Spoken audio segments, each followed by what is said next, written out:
I went down and spoke at Regent University, Pat Robertson's school, against the death penalty. And then a couple weeks ago, went out to California, spoke at Fuller Seminary. We did the trial of Jesus there, along with Sarah Somervold, who's here, one of my students, and a couple other people. That's the world's largest evangelical seminary. And then we did the same thing at Azusa Pacific, which has as its motto, where God comes first. So it's fair to say, this is the first beer I've had in a month. And it's a good one. So this is my second time today talking about the marriage amendment. And as you can probably gather from what I just said, I mostly talk to audiences who aren't like you. It's mostly audiences who are conservative and oppose me on the things I'm talking about. Sometimes people who haven't made up their mind. This afternoon, it was kind of that group. I spoke to the Federalist Society. I was given a response to Teresa Collette. But I want to say to you all what I said to the Federalist Society, because I don't have to convince any of you. Not one, I suspect. But all of you might go out and try to convince somebody. And I talked about this some last time. This is 85% new material, so I'm going to try to keep it fresh. But here's what I said to them. I talked about when I was a kid, my family was probably like a lot of your families. My mom and dad were very progressive. One of my first memories, not my first memory, I'll get to that in a minute, was going around door to door with them canvassing for McGovern in Grosse Pointe, Michigan, which was futile, but they really persevered. And I remember the day that Ronald Reagan was elected. And in my house, it was as if the Antichrist had taken his chamber.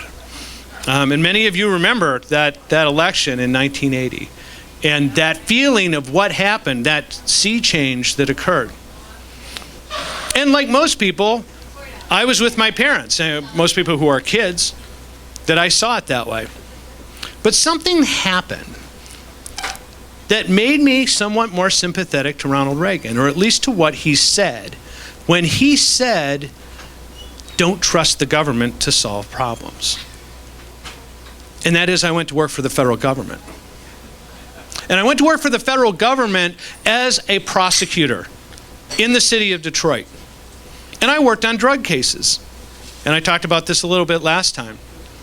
What I found was, at least in that little bit of the world where I worked, Ronald Reagan was right when he warned that government tends to gather power to itself, to grow inexorably, to reward itself by its own standards that have nothing to do with solving problems.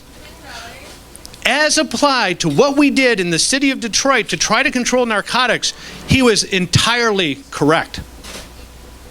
And there was a day, I remember driving down Jefferson Avenue going home, and I had an epiphany where I thought, damn, Reagan was right about this.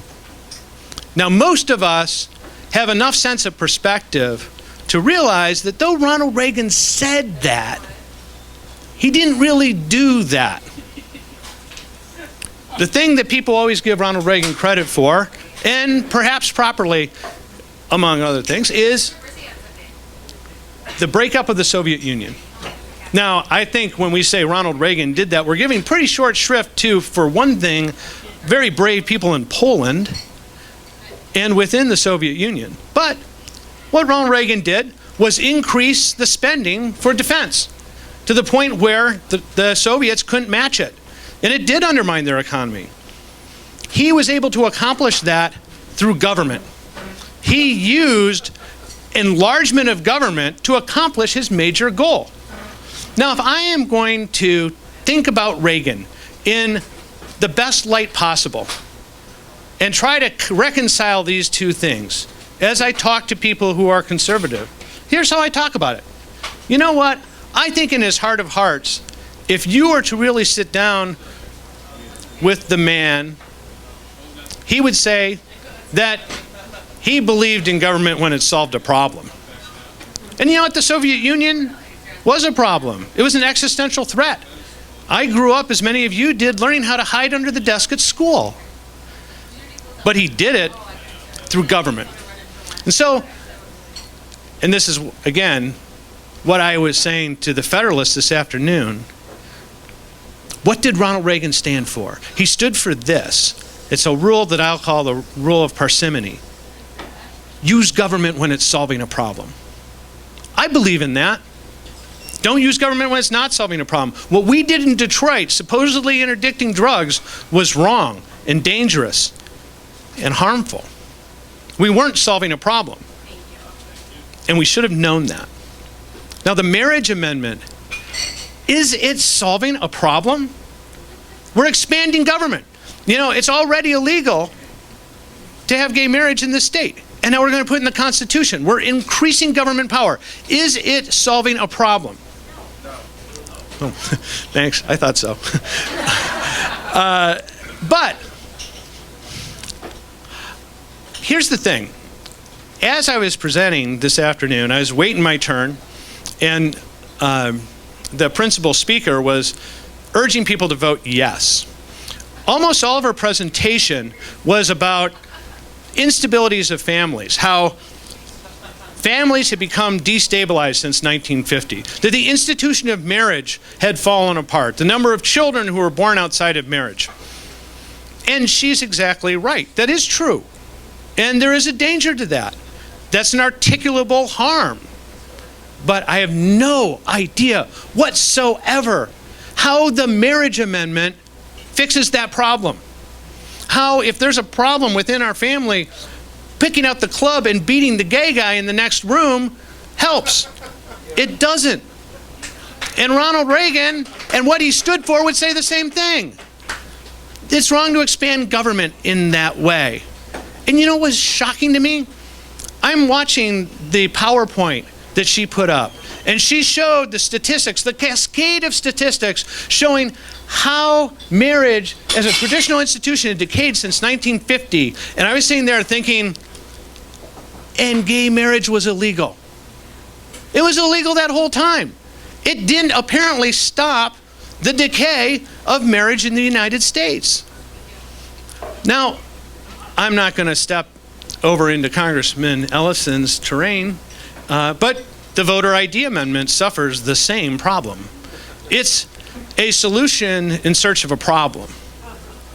I was at a forum last week at Hamline University, and there was one of the defenders of the voter ID amendment who was up there.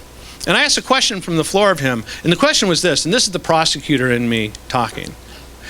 I asked him, in the past 20 years, how many provable cases of identification fraud related to voting have there been in the state of Minnesota? And to his credit, he was honest. The number is 0.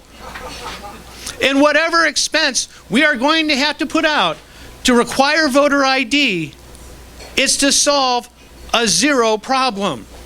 And with the marriage amendment, you can do this, and you can send that message to gay men and lesbians that you are not in the circle of what's included within our society, what our state honors and preserves, but you are not moving one step closer to doing anything good for anybody's marriage. And again, who believes this? Shouldn't conservatives believe this? Shouldn't this be the argument that we take to them? That if you distrust government, people, why is it that you're trusting government to define marriage? Why is it that you're trusting government to decide who to execute in Texas, in California, in Florida, in Ohio, in Virginia? It doesn't make sense. Why is it that you're trusting government to put more layers of regulation on top of voting? Where does that come from? Well, I want to leave a lot of time for the congressman. But I do want to say something that I say to my students a lot and set some context for this. And it's this. I teach criminal law. That's what I know about. Of course, at times I've taught some things I don't know about, but mostly what I know about. And here's the thing. Criminal law is all tragedy. Every bit of it. As a prosecutor, I could go in and I could do a great job. And never once did it unmurder a man. Never once did it unrape a woman. Never once did it undo the disaster that narcotics wreaked on a neighborhood. Not once. It's all tragedy. The best I could hope for was to avert tragedies in the future. And if I'm going to bring that prism of prosecutor to this setting, to this question, here's how it looks to me. I'm not solving a problem by voting yes. If I want to avert a tragedy, I'm going to vote no. And who's that tragedy for? It's not for some hypothetical child in the year 2075 for whom marriage has decayed further because some gay people got married. It's for a child who exists right now, who has a name and a locker with her name on it and a seat on the bus that carries her to school, and two parents who are the same sex.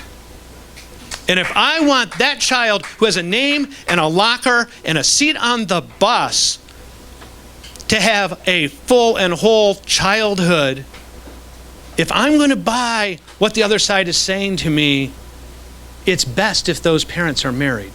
So let them get married. And that's not a tragedy. Now, Congressman Ellison and I have something in common. And it's interesting. I checked this out before I headed over. We were both born in the same year in the same city. We were both born in the year 1963 in the city of Detroit. Now, he was from the west side. I was on the east side, which in Detroit makes a big difference, but technically still the same city. And what this means is I think we have a common understanding of what tragedy is. Because 4 years after we were born, our city burned. My first memory is going out of the house and smelling oil burning and seeing the army. And if you remember this, the riots in Detroit, the army occupied my city. I remember running from my house and breaking curfew and running down the street, and there was an armored personnel carrier at the end of the block. And I turned around and I ran from the soldiers and their guns.